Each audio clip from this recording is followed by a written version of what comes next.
Vamos prosseguir então para a palavra do Senhor nesta noite. Convido que vocês possam abrir lá em Gênesis, capítulo 17. Vamos ler o versículo 1 deste capítulo de Gênesis 17.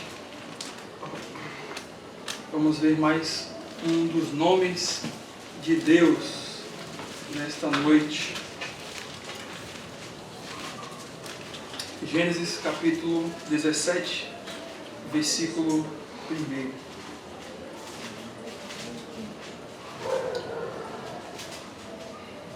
Diz assim então a palavra de Deus. Quando atingiu Abraão a idade de 99 anos, apareceu-lhe o Senhor e lhe disse: Eu sou o Deus Todo-Poderoso, anda na minha presença e ser perfeito. Irmãos, Gênesis 17:1 nos dá pela primeira vez um outro nome pelo qual Deus nos revelou. Ele queria ser reconhecido. E quando ele aparece a Abraão aos 99 anos, ele vai revelar esse nome a Abraão. Ele vai dizer o seguinte: e disse-lhe: Eu sou o Deus Todo-Poderoso. Aqui o Senhor ele está falando que ele é o El Shaddai. Esse é o nome que nós vamos estudar hoje, El Shaddai. Esse nome aparece 48 vezes na Bíblia, no Antigo Testamento, em 48 versículos. Diferente aí de Elohim, que nós já vimos, que aparece quase 6.000 vezes, de Jeová, que aparece quase 5.000 vezes, né? E de Adonai, que aparece 400 e quase 500 vezes. El Shaddai só aparece 48 vezes no Antigo Testamento. E em Gênesis 17:1, como eu falei, é a primeira vez que este nome aparece. El Shaddai ele está presente também, esse nome, além do livro de Gênesis, no livro de Êxodo, Números, Ruth, Jó, Salmos, Isaías, Ezequiel e Joel. Mas é no livro de Jó que o nome El Shaddai vai aparecer mais vezes. Cerca de 30 vezes das 48 vezes em que aparece esse nome no Antigo Testamento, 30 vezes é no livro de Jó.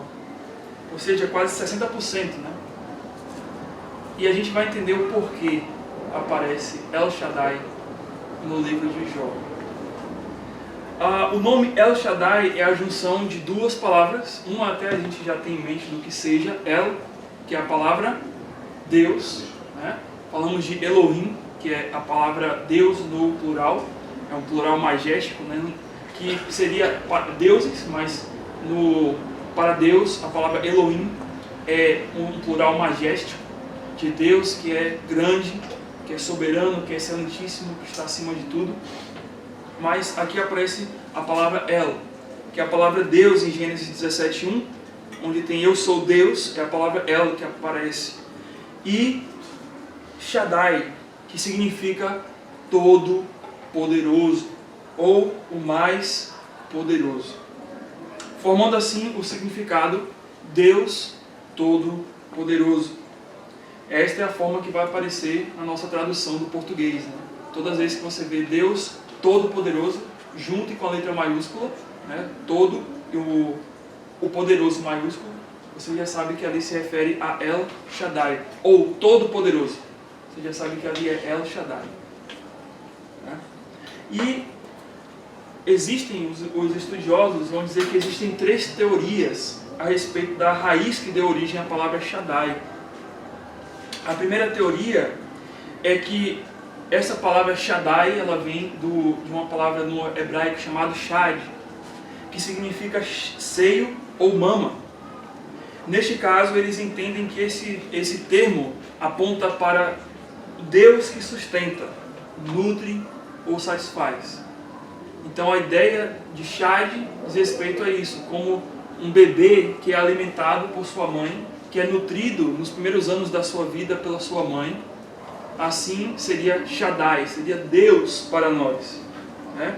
Aquele que sustenta, que nutre, que satisfaz. A segunda teoria é que essa palavra ela vem de uma outra palavra chamada sadé.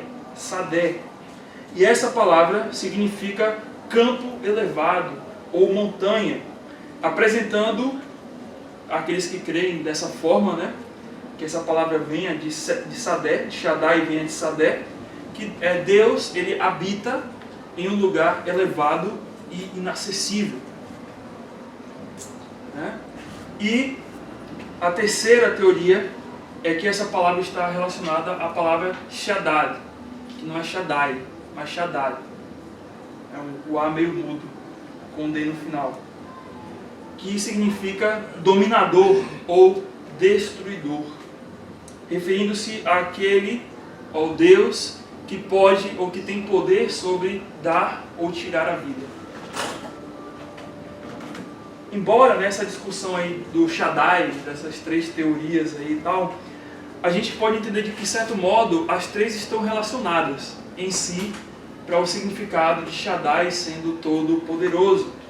Porque todas elas apontam para o Deus que é onipotente, para um Deus que realiza impossíveis, ou para aquele que satisfaz a sua criação com seu poder, ou aquele que é suficiente para saciar os seus filhos, ou aquele que tem poder sobre a sua criação e cujo poder não pode ser alcançado.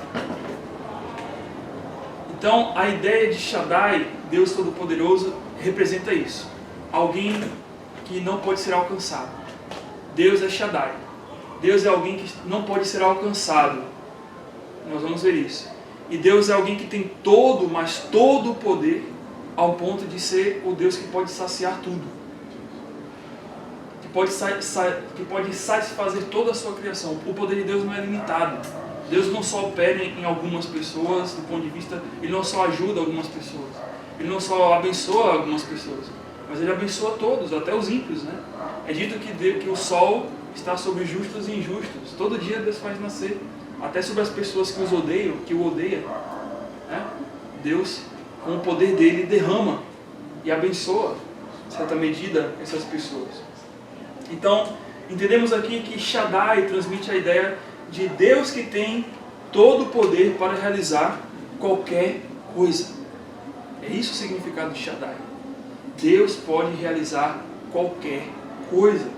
Nada é impossível para Deus, apesar de todos os empecilhos que os homens podem enxergar. Visto grande é o seu poder. Então é isso o significado de El Shaddai. Quando a gente olha para El Shaddai, isso não está no só todo poderoso, mas é aquele que pode fazer tudo o que ele quiser, é aquele que pode saciar todos se ele quiser, é aquele que faz tudo e nada lhe é impossível. E nós vamos ver hoje, não vamos ver, nós falamos, né, as 48 vezes em que aparece a palavra Shaddai, mas vamos ver pelo menos 3 situações em que essa palavra se apresenta dentro das Escrituras. E El Shaddai expõe o atributo da onipotência de Deus. Lembra? Elohim transmite o atributo da soberania de Deus, né? Jeová apresenta o atributo da autoexistência de Deus. Adonai apresenta o atributo do senhorio de Deus, que Deus é Senhor sobre todos, é Senhor dos senhores. E El Shaddai apresenta o atributo da onipotência de Deus. Então, primeiro, El Shaddai, primeira situação, primeira vez em que nós vamos ver aqui, dentre essas 3 situações, é Gênesis 17:1, no qual apresenta El Shaddai como o Deus da esperança. El Shaddai é o Deus da esperança. Gênesis 17:1, nós vamos ver que Deus aparece novamente a Abraão, agora com 99 anos. A primeira vez em que Abraão viu a Deus, ou teve contato com Deus, ouviu a Deus, foi em Gênesis 12, quando Abraão tinha 75 anos. Deus aparece ali naquela visão, falando com ele, dizendo que era para ele poder sair de uma terra, com toda a parentela dele, para uma terra que ele haveria de mostrar. E Abraão, ele faz isso. E além disso, Deus diz que de Abraão faria uma grande nação. Mas Abraão não tinha filhos com 75 anos. E agora, né? Só daí já começa a fazer, de mim vai ser uma grande nação. E aí Abraão pensava, conforme Gênesis 15, que a sua grande nação, se você abrir lá em Gênesis 15, partiria do seu, uma espécie de filho, afilhado ali, o Eliezer. Gênesis 15, 2 e 3 vai dizer o seguinte: depois desses acontecimentos, versículo 1, né, de Gênesis 15, veio a palavra do Senhor a Abraão, dizendo, numa visão: não temas, Abraão, sou eu o teu escudo e o teu galardão será sobre modo grande, e o teu galardão será sobre modo grande. Aí versículo 2, respondeu Abraão: Senhor Deus, que me haverás de dar, se continuo sem filhos, e o herdeiro da minha casa é o Damasceno Eliezer? Então Abraão pensava: olha, eu não tenho filhos, né? Como é que Deus vai fazer de mim uma grande nação? Ele pensava assim: olha, talvez eu tenha o Eliezer, que talvez seja essa profecia se refere ao Eliezer, né? Só tenho ele, Senhor, é ele, né? Meio que Abraão faz com essa pergunta esse questionamento: será que é ele, Senhor? Né? E aí na sequência o que Deus fala para ele? Disse mais Abraão: a mim não me concede descendência, e um servo nascido na minha casa será o meu herdeiro. Então ele confirma: então Eliezer vai ser a minha descendência, porque eu não tenho como ter filhos. E aí, na sequência, versículo 4, o que Deus diz para ele? Isto respondeu logo o Senhor, dizendo: não será esse o teu herdeiro, mas aquele que será gerado de ti será o teu herdeiro. Imagine Abraão dormindo depois de ouvir algo assim, né, com 75 anos. Né? E aí o que acontece, irmãos? Aí nós temos o relato trágico aqui na sequência de Sara e Agar. Né? Então, 10 anos se passam dessas palavras e Abraão não tem um descendente ainda. Quantos anos ele tem mais ou menos aí? 80 e poucos anos, né? 85, 86? Então Sara resolve, fala assim: sabe, eu acho que a promessa de Deus é que Abraão vai ter um descendente, mas eu não consigo ter filhos. Então, talvez, como o costume daqui do nosso povo é ceder muitas vezes às empregadas ou às servas para que possa gerar um descendente, então eu vou fazer isso. Talvez seja isso a vontade de Deus, talvez seja isso que Deus queria se referir a que de Abraão nasceria um descendente. Né? E o que acontece? Sara toma um terrível atalho e dá a sua serva Agar ao seu marido para que dali, pensando ela, surgisse a descendência. E Abraão o que faz? Realmente, será que é isso? Deve ser isso, né? Vou ceder a minha mulher. O que a mulher falou, vou. E foi. E o que aconteceu, irmãos? Nasceu Ismael, que não era o descendente. E foi um problema enorme, né? Até hoje.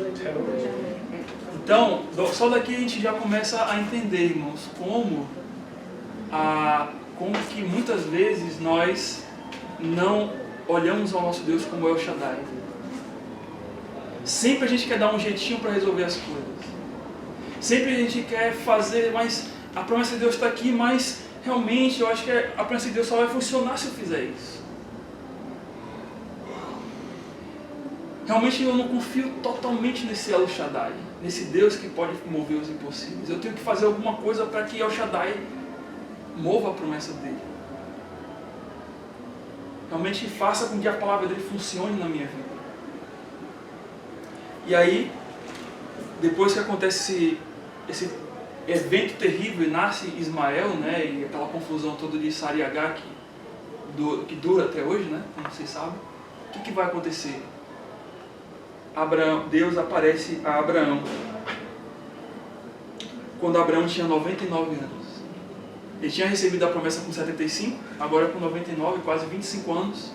Depois Deus vem para ele e fala: quando atingiu Abraão a idade de 99 anos, apareceu-lhe o Senhor e falou: eu sou o Deus Todo-Poderoso, Abraão. O que você precisa é só fazer duas coisas: anda na minha presença e ser fiel. Abraão, eu sou o Deus do impossível, Abraão.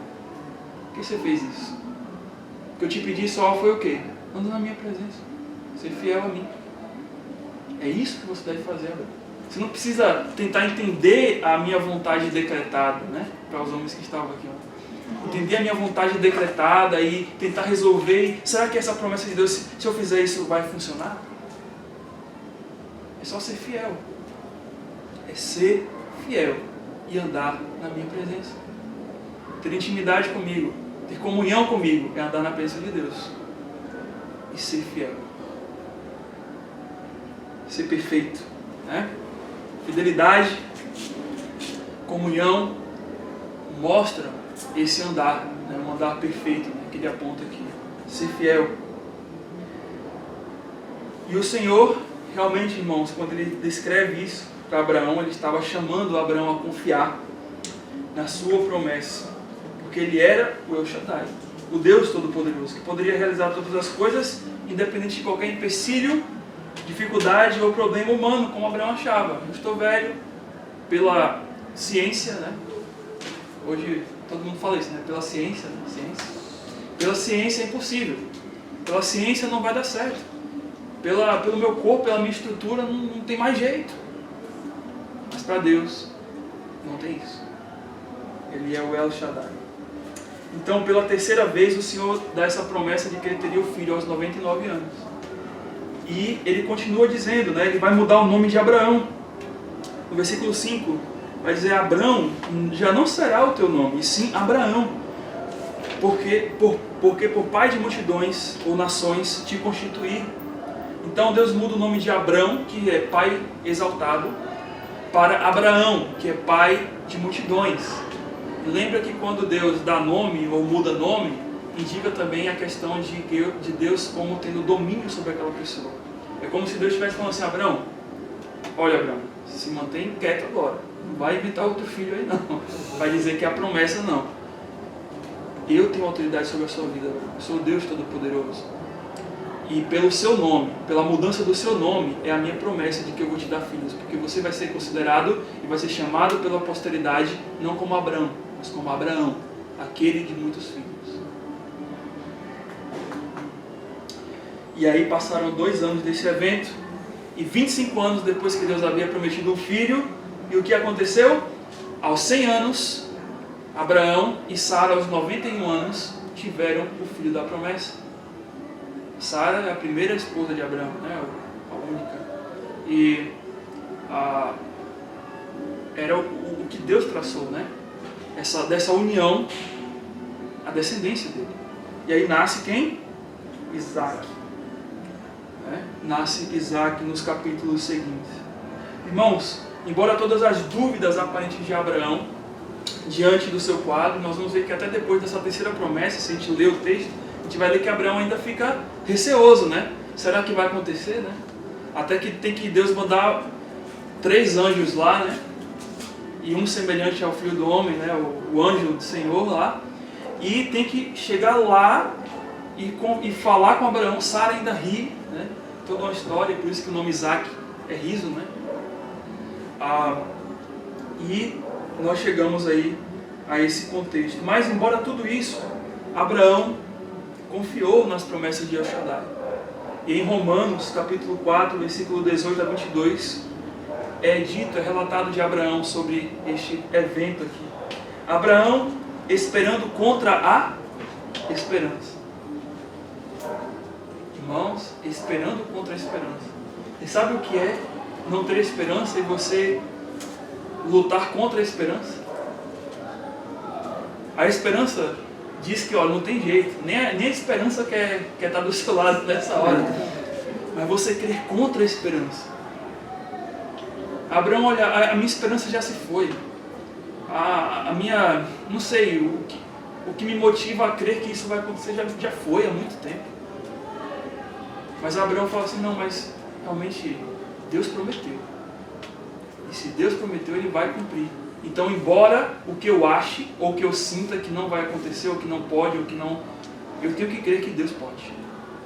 Que Deus é todo poderoso. Que Deus é o Deus do impossível.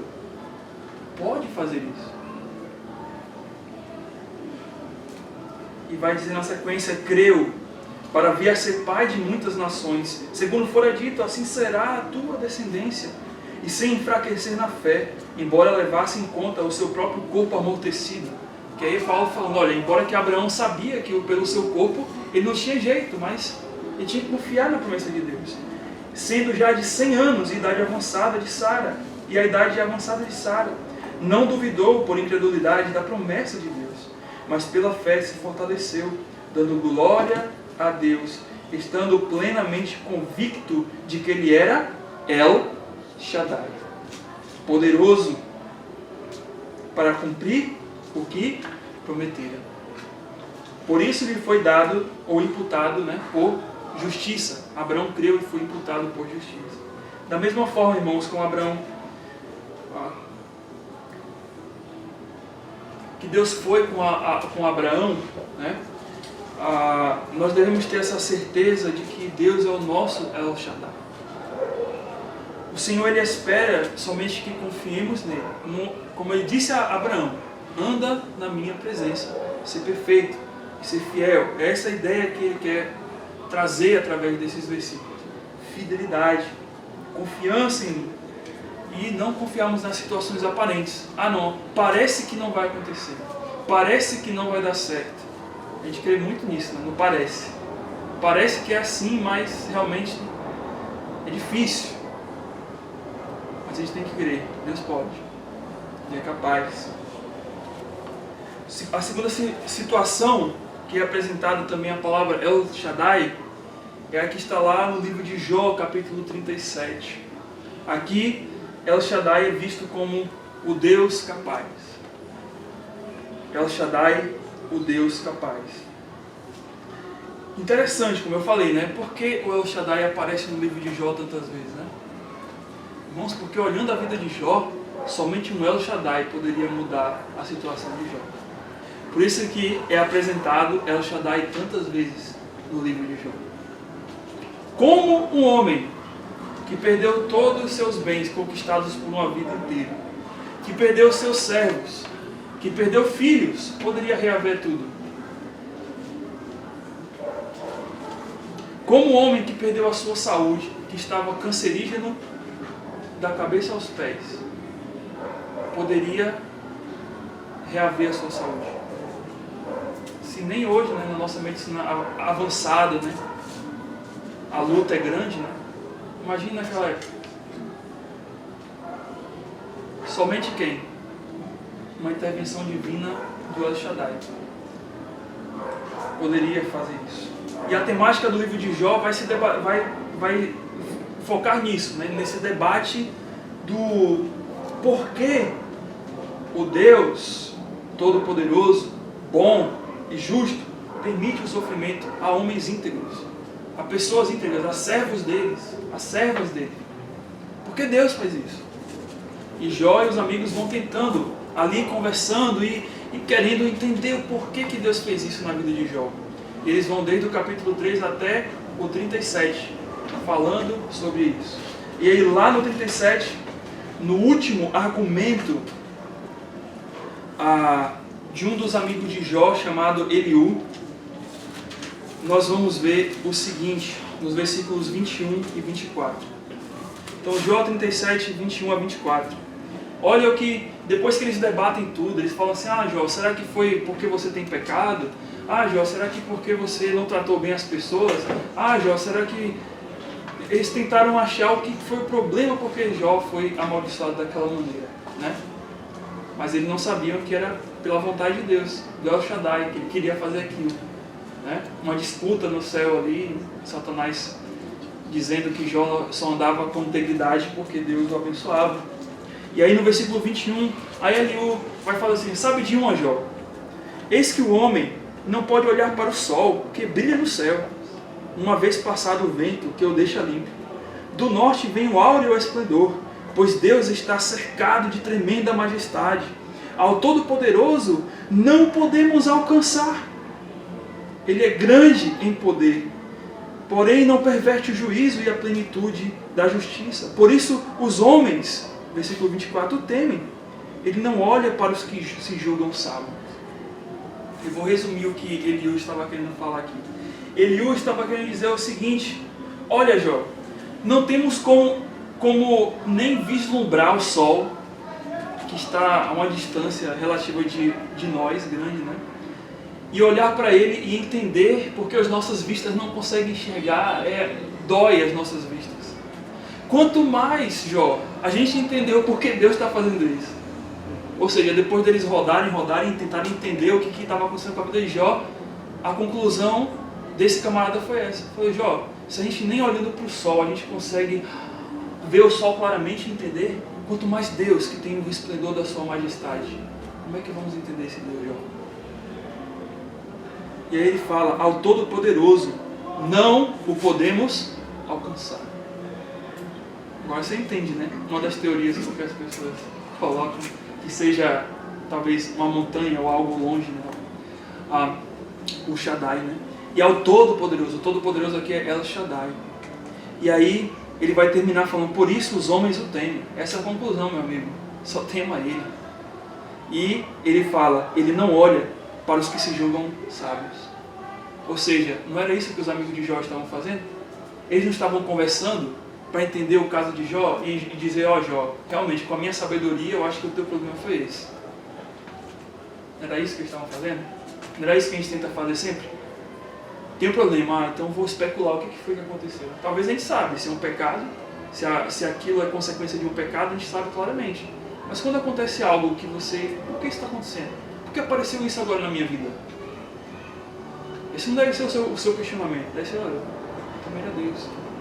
Deus sabe por quê. Ele é o El Shaddai. Ele está num tamanho tão inalcançável que eu não tenho como ter uma dimensão do que está acontecendo. E aí, note que depois desse relato de Eliú, o que vai acontecer? Verso 1 do capítulo 38. Depois disso, quem aparece em cena? O Senhor, que estava calado esse tempo todo, só deixando os amigos de Jó debater. Ele aparece no verso 1 do capítulo 38. Depois disso, o Senhor, do meio de um redemoinho, respondeu a Jó: quem é este que escurece os meus desígnios com palavras sem conhecimento? De quem ele estava falando? Os amigos de Jó, né? Que estavam falando de forma tola, né? E aí ele vai falar: cinge, pois, os lombos como homem, pois eu te perguntarei, e tu me falarás saber. Onde estava tu quando eu lançava os fundamentos da terra? Dize-o se tem entendimento. E aí a gente não vai ler tudo, mas Deus vai fazer uma série de perguntas. Jó, onde é que estava você quando eu fiz aquilo, E aí lá no versículo 40, versículo 1 e 2, aí vai dizer: e disse mais o Senhor a Jó, né? Ele passou 2 capítulos falando de Jó: Jó, quando foi que você estava quando eu fiz isso? E disse mais: acaso quem usa de censurar, aliás, quem usa de censuras, contenderá com Todo-Poderoso, com El Shaddai? Quem assim arguiu a Deus, que responda? Em outras palavras, Deus estava falando: olha, Jó, você não pode me questionar ou saber o porquê que está acontecendo isso. Porque não tem ninguém que tem todo o poder ou que tem poder igual a mim para poder entender o que eu estou fazendo. O Senhor se apresenta como Deus de poder imensurável. Ninguém pode responder os seus questionamentos. Por isso, não podemos explicar o porquê daquilo que Ele faz. E aí, Deus vai dar mais alguns argumentos aqui no capítulo 40, 41 para Jó. E aí no final, no último livro de Jó, Jó 42, aí quando Deus termina todo o argumento ali de falar para Jó, e Jó já saturado, né? Já assim... O que Jó vai falar? Jó 42, 1 e 2. Então respondeu Jó ao Senhor: bem sei que tudo El Shaddai. Bem sei que tudo podes, e nenhum dos teus planos podem ser frustrados. Quem é aquele, como disseste, que sem conhecimento encobre o conselho? Na verdade, falei do que não entendia. Coisa maravilhosa demais para mim, coisa que eu não conhecia. Escuta-me, pois, havia dito, e falarei. E te perguntarei e tu me ensinarás. Eu te conhecia só de ouvir, mas agora os meus olhos te veem. Por isso me abomino do pó e da cinza. Irmãos, Jó, depois desse vislumbre de Deus, né, falando com ele, Jó vai falar assim: olha, realmente, meu amigo, eu posso até morrer agora, para mim tá ótimo, estou no lucro, porque realmente eu sei que tu podes todas as coisas. Você note que Jó, ele se encanta pela beleza de Deus aqui. E mesmo Jó, sujo, imundo e doente do pé à cabeça, mas ele olha para ele e fala assim: nossa, que Deus maravilhoso, que Deus grandioso é esse, ninguém pode para conhecer Deus porque é todo poderoso. E Jó nem sabia que Deus o iria abençoar, né? Então, note como Jó tem um coração grato a Deus, mas tem um coração grato a Deus por causa do atributo da onipotência de Deus. Eu falo assim, eu conhecia Deus, eu ouvia falar, eu era fiel a Ele, mas agora eu vejo a intensidade do poder dele, o que Ele pode fazer com o homem, o que Ele pode fazer comigo com todo direito. Jó olha para aquilo. Sabemos, irmãos, que Deus abençoou Jó grandissimamente, mas a maior bênção de Jó foi aprender que, apesar da sua fidelidade e integridade, o El Shaddai é Deus capaz de realizar tudo que quiser sem dar justificativas. Nós precisamos nos submeter a isso, a esse Deus. Ao invés de questionar Deus, ao invés de correr para longe de Deus quando as coisas apertam, né? Porque às vezes a gente pode ter duas atitudes. A primeira é quando tudo está ruim, busca Deus, ou quando tudo aperta, esse Deus não me cuida mesmo, então eu vou embora, vou afastar dele. Mas é pelo contrário, é se aproximar de Deus. Quando está apertado, se aproxima de Deus. Quando não está acontecendo, se aproxima de Deus. Quando está vendo que não tem solução, se aproxima de Deus. E quando apareceu a solução, se aproxima de Deus. E quando tudo está bem, se aproxima de Deus. Todo o plano de Deus será cumprido, apesar do que achamos. Por isso, não temos outro caminho senão o melhor, que é o quê? Confiar em El Shaddai, que sabe o que está fazendo, pois a sua vontade é boa, perfeita e agradável. Romanos 12, 12. Paulo não falou aquilo à toa, irmãos. Paulo falou porque ele sabia desse Deus El Shaddai. Mas El Shaddai também é o Deus de refúgio. Salmo 91. Salmo bem conhecido, né? Salmo 91 é um salmo bem conhecido, mas ele também é um salmo meio que supersticioso, né? Tem muita gente que abre a Bíblia, né? Eu não sei hoje, mas porque hoje o mundo está mais ateu, né? Mas antes as pessoas abriam a Bíblia assim, ó, no Salmo 91 e colocavam no meio da sala, no quarto, né? Para trazer uma proteção, né? Pois é. Vamos entender como é que essa proteção funciona, tá? Entender. Salmo 91. Salmo 91.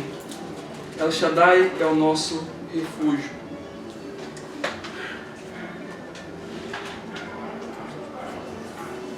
Como é então que El Shaddai é o nosso refúgio? Salmo 91, versículo 1.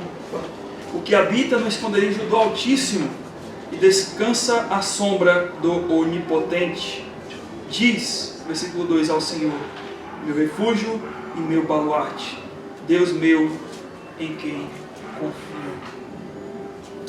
Às vezes, irmãos, não prestamos atenção aos salmos, né? Quantas vezes tem até uma música, né, desse salmo: aquele que habita no esconderijo do Altíssimo, a sombra do Senhor, o Onipotente, descansará, né?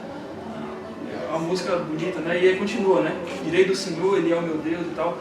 Mas o que esse salmo ele quer transmitir aqui com essa mensagem?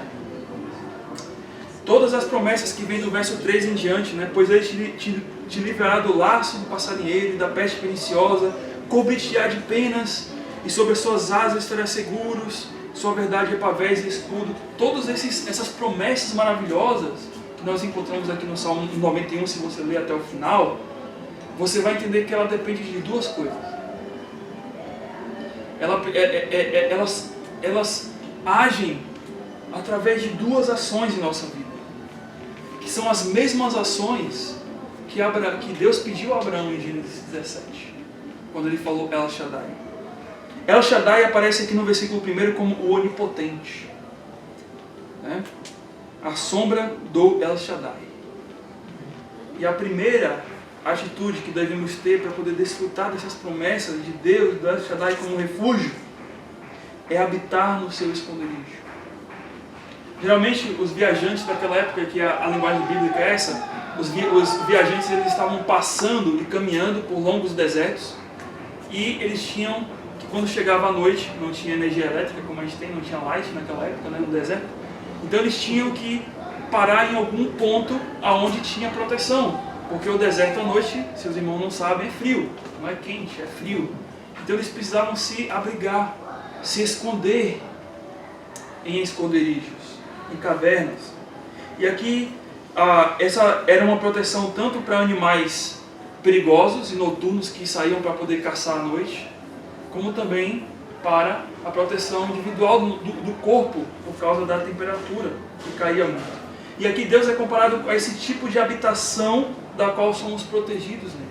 Aquele que habita no esconderijo do Altíssimo. Aqui Deus é representado como a nossa caverna, né? E essa caverna é testificada como uma comunhão com Deus. Quando eu estou na caverna, né, nesse esconderijo, eu estou em comunhão com Deus. Eu estou protegido por Deus. Eu sou abrigado pela sabedoria que vem de Deus, que vem da palavra de Deus. E aí você entende, nós entendemos agora porque quantas vezes que a gente está longe de Deus, a gente sofre com o frio dos nossos pecados, né? O frio no coração, né? Se você está longe de Deus, você está sentindo frio, né? Por quê? Porque você não está no quente do esconderijo de Deus. Você não está no conforto da caverna de Deus. E Deus fala, aquele que habita no esconderijo do Altíssimo, que está escondido, guardado, protegido por mim, que está se aquietando, né? Ou se esquentando em mim. E a segunda atitude é descansar à sua sombra. Da mesma forma, os viajantes, os nômades, eles procuravam durante o dia uma sombra, eles faziam paradas no decorrer da caminhada, né? Que eles não davam 3, 4 horas de vez, né? Impossível. No deserto ainda, imagina. Mas eles paravam de tempos em tempos em locais onde haviam sombras, para poder abaixar a temperatura do corpo, né? Relaxar um pouco, descansar um pouco naquela sombra. Já descansou no sol? Não tem condição, né? Você morre no sol, né? Você descansa na sombra. E aqui o Senhor fala, descansar na sombra do Onipotente. Da mesma forma, Deus é a nossa sombra, da qual somos protegidos contra o calor deste mundo, contra o calor do pecado, que quer atingir o nosso coração, que quer nos desviar para outros rumos, quer nos levar para as pestes perniciosas, para o laço do passarinheiro.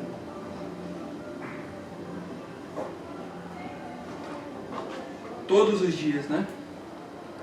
E ao descansar nele, nós restauramos as nossas forças na sombra dele. E não nos precipitamos em fazer algo até que o calor se abrande. Não era isso que os nômades faziam? Eles tinham um alvo para poder chegar, né? Eu estou saindo daqui, vou para lá. Eu tenho que atravessar um deserto. Eu tenho que atravessar um sol escaldante. E o que eu tenho que fazer durante esse tempo? Eu tenho que parar de tempos em tempos numa sombra, para poder e depois continuar a minha caminhada no deserto. E quando dá noite, eu tenho que entrar onde? No esconderijo do Altíssimo. No esconderijo, né? Melhor. Para eu poder ficar relaxado ali, descansar ali, me preparar para o outro dia. E depois eu saio e continuo a minha jornada. Deus é El Shaddai. Precisamos, irmãos, fazer isso. Por isso que o salmista no versículo 2 ele falava: assim diz aquele que habita no esconderijo do Altíssimo e descansa à sombra do Onipotente, meu Deus e meu baluarte, Deus meu em quem confio. Ele só poderia dizer essas palavras com sinceridade no coração, porque ele estava se escondendo no esconderijo do Altíssimo e descansando à sombra do Altíssimo do Onipotente, à sombra durante a sua jornada. Assim, irmãos, devemos dar graças a Deus, porque El Shaddai se revelou a nós e nos fez algo impossível. Além de trazer todas essas promessas, a maior e mais poderosa promessa que El Shaddai trouxe para nós foi a promessa da vida eterna. Agora que nós temos que caminhar essa jornada, confiando nele aqui, mas essa é a promessa que El Shaddai nos trouxe. A vida eterna, a promessa grandiosa da vida eterna, que começou em Abraão. De ti farei uma grande nação, quando ele tinha 75 anos, e assim nós temos essa promessa hoje em Cristo para nós. Esse El Shaddai que foi capaz de nos livrar de uma dor maior e cruel do que a dor de Jó. Jó teve a sua vida restaurada fisicamente, mas Deus nos tirou da morte espiritual para a vida eterna. E de que hoje esse Deus nos dá esse privilégio de uma comunhão íntima com Ele, de uma comunhão do qual nós podemos descansar nele, naquele Deus que tudo pode, e se tudo pode restaurar as minhas forças para que eu continue a minha jornada. E tudo isso através do Evangelho, que é o poder de Deus para a salvação de todo o que crê. O poder de Deus é o El Shaddai, Deus que através do Evangelho resgata o mundo. Então, irmãos, estejamos certos das promessas poderosas de El Shaddai. Conforme também Romanos 8:32, esse versículo é um versículo que durante a minha vida, quando eu passei por uma situação complicada, alguém me falou esse versículo e nunca mais saiu da minha mente. Romanos 8:32, para fechar. Aquele que não poupou o seu próprio filho, antes por todos nós o entregou, porventura não nos dará graciosamente com ele todas as coisas? Entendeu esse versículo? Se aquele a quem não negou entregar aquilo que era o objeto do seu amor, o alvo do seu amor, que era o seu filho, por nós, você não acha que ele não é capaz, que ele não é poderoso para poder nos conceder qualquer outra coisa? Ele é o Shaddai. Confiemos nele, irmãos. Ele só pede: habite comigo, descanse ao meu lado, ser perfeito, anda na minha presença, ou seja, ser fiel. Vamos orar ao Senhor. Senhor Deus, agradecemos porque o Senhor é o nosso El Shaddai. Não importa, Senhor, o que está acontecendo em nossa vida, às vezes as dúvidas, as incertezas, as aflições do nosso coração, a tristeza, ou saturados, Deus, já do estilo de vida que nós estamos levando. Senhor, que o nosso olhar esteja em Ti, que possamos, Deus, buscar esse refúgio em Ti, para saciar nossas almas que estão passando por necessidades, Senhor, que só o Senhor pode saciar. Que possamos descansar à Tua sombra, Deus. Que possamos dizer, como Jó: agora eu conheço o Senhor, não só de ouvir falar, mas de presenciar ao Teu lado. E de confiar como Abraão, Deus, que mesmo olhando para si, sendo impossível aquilo acontecer, mas de confiar na Tua promessa e falar: Senhor, por mim mesmo eu não consigo mais, em Ti eu sei que posso, na Tua força, no Teu poder, o Senhor pode. O Senhor nos ajuda, Deus, a confiar, e a confiar sendo fiéis, no nome de Cristo. Amém.